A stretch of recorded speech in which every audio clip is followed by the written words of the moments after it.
The rise of the Confederation of the Packs. The drought of Arn had reached its breaking point. What began as whispers of desperation among the Kutyanian packs had turned into chaos and conflict. Streams had vanished.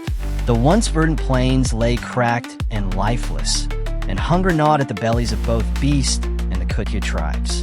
What little food remained became the currency of survival, and blood had been shed in its pursuit. The plan for power. Damir, leader of the Lupus Pack, sat within the dimly lit war chamber, surrounded by his most trusted advisors. His mate, Marina, stood at his side, her keen eyes scanning the faces of those gathered.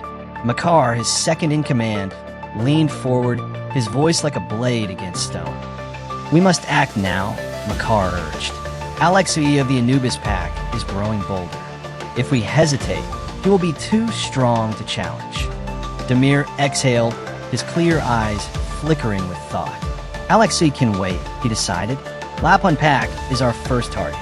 Their leader, Platon, has grown weak. His own people will turn against him with the right push." Marina nodded. "They're already struggling. Their stores are empty, and their hunts have grown fruitless. Platon holds power by indulgence, not by strength. The right challenger could easily take his place." The call to action.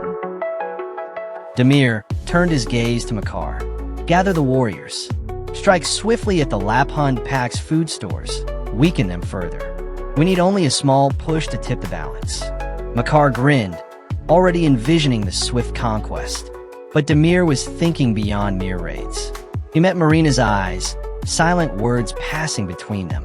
"Take fresh meat to Vladik," he ordered, "but do not be seen. He will need his strength soon, and he must not know that it came from us." Marina inclined her head. Vladik was one of the strongest Lapun warriors, and he had no love for Platon. With enough desperation, he would challenge him for leadership.